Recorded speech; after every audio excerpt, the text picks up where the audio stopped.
You're listening to the Overcome Pornography for Good podcast, episode 274, Physiology versus Morality. Welcome to the Overcome Pornography for Good podcast, where we take a research-based, trauma-informed, and results-focused approach to quitting porn. This approach has been revolutionary and changed thousands and thousands of lives. I'm your host, Sarah Brewer. Hey everyone, welcome to the podcast episode this week. So, physiology versus morality. Now, if you're someone who feels a lot of guilt and shame for having urges to view pornography, to even want pornography, this is going to be something that you really want to pay attention to. I have a lot of clients who struggle with this, with feeling the guilt and the shame just for wanting porn. And there's one in specific that I'm thinking of right now where this guilt for wanting the porn always created more porn usage. And I'm going to talk a little bit more in this episode, how that happens and why that happens. But this is a really important one for you, especially if you just feel guilty for just wanting pornography.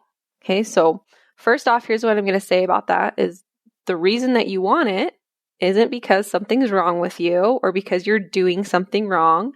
The reason that you want it is because you're a human with a human body, and that human body has normal and important sex urges.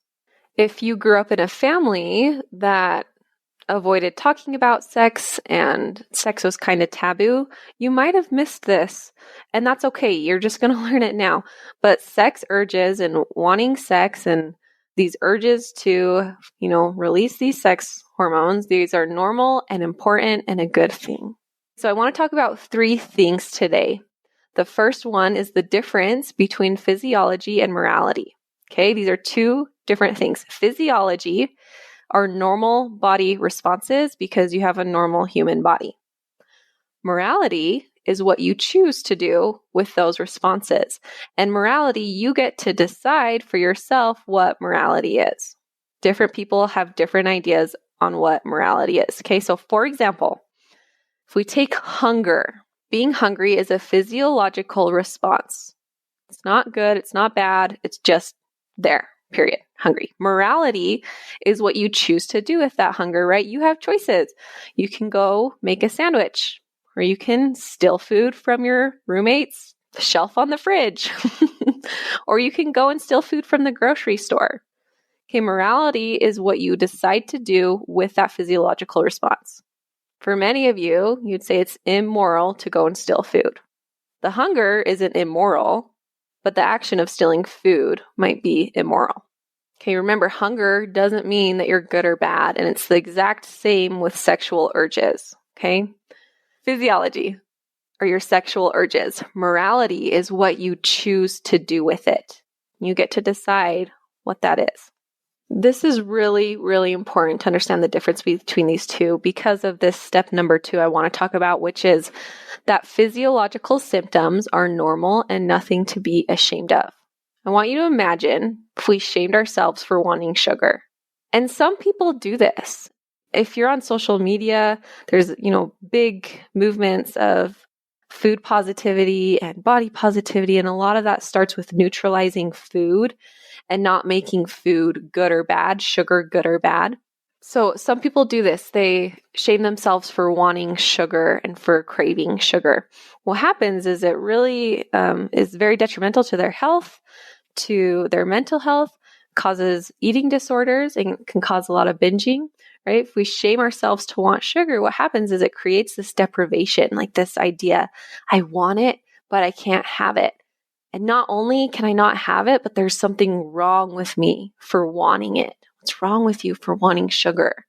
From that place of deprivation and shame, what they do is secretly eat all of the Cadbury eggs and all of the donuts and all of the sugar.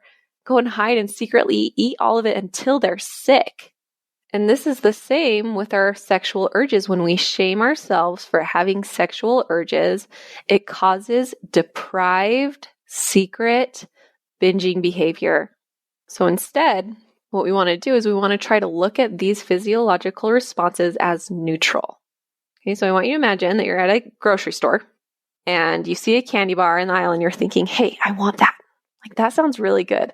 You don't make that mean, oh, what's wrong with you? You're so gross for wanting a candy bar. Like, of course I do. Candy is delicious.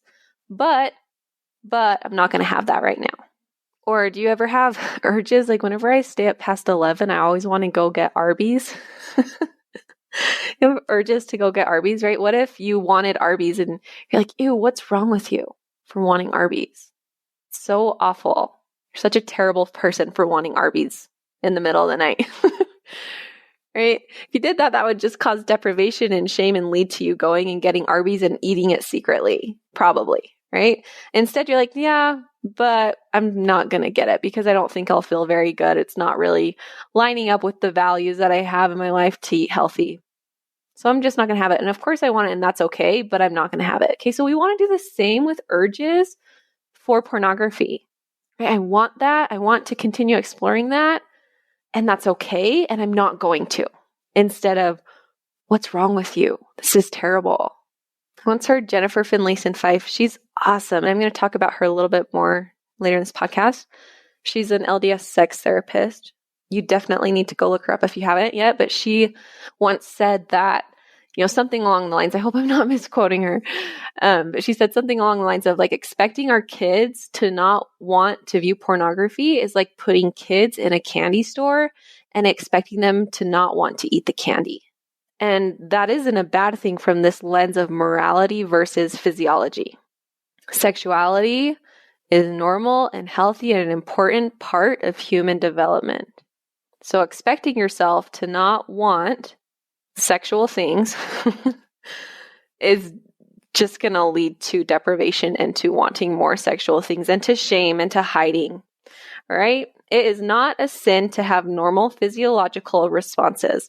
And in LDS doctrine specifically, that's what we teach in our church, right? We are maybe not culturally, but doctrinally, we are a sex positive religion, right? We teach that sex is good and that it's important. We don't have callings where part of the calling is to stay abstinent.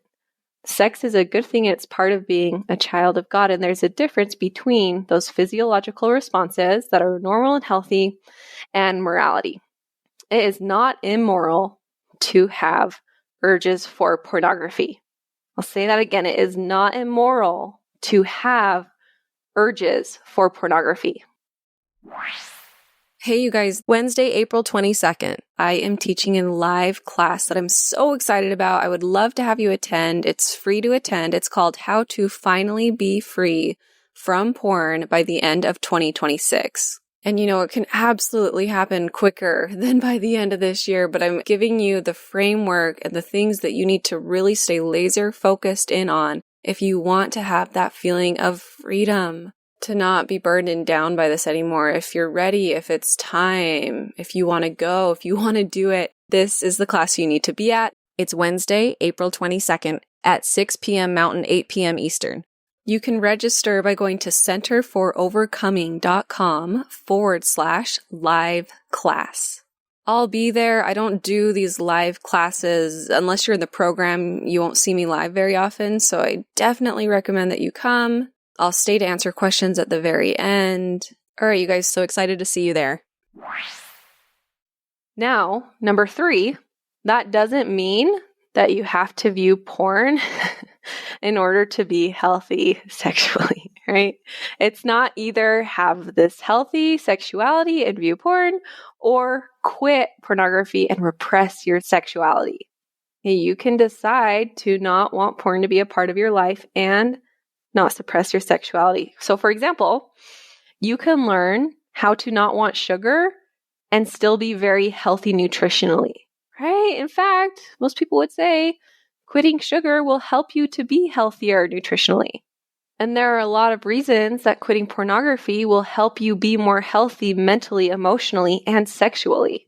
There are a lot of reasons. And I don't know if you've noticed this about me, but I don't talk a ton about those. Maybe I will more in the future, just because I find if we're not careful, can become really shamey. These are all the reasons that pornography is hurting your life, right? It can turn into a lot of shame. And my message is positive and I want to help you quit. I say, you might have heard me say this. I might have said this on another episode. You don't need to be told not to view porn. You need to be taught how to not view porn. But there are a lot of reasons that quitting porn will really help you be a lot more healthy mentally, emotionally, sexually. Some of those reasons are that pornography, it affects your self-image. It affects your body image and what you think about yourself and how you view yourself.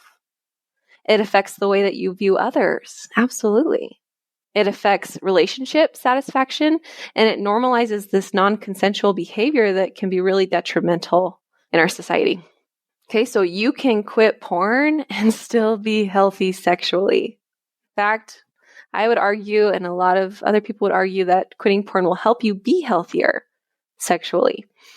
And you can quit porn and not suppress your sexuality, right? It's not quit porn, never have any sexual urges, suppress that until the time is right. And we can quit porn and not suppress your sexuality. A great resource for learning more about this and more about your sexuality is Jennifer Finlayson-Fife, who I mentioned earlier. She's an LDS sex therapist, and she has a whole big blog post with tons of resources for young single adults. And I'm going to have them put this in the show notes so that you guys can access this. But even if you just Google Jennifer Finlayson-Fife resources for young single adults, you'll see a lot of stuff pop up, how singles can embrace both chastity and sexuality. I think I'm going to reach out to her, see if she can come be on the podcast sometime. If anyone knows her, tell her that I want her on my podcast. All right, you guys. So that's it for today. Let's just do a quick recap. Number one, the difference between physiology and morality is so important. The difference is that physiology is normal body responses. Morality is what you choose to do with those responses.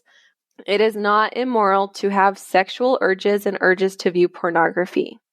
Number two, physiological symptoms are normal and nothing to be ashamed of, just like we want sugar.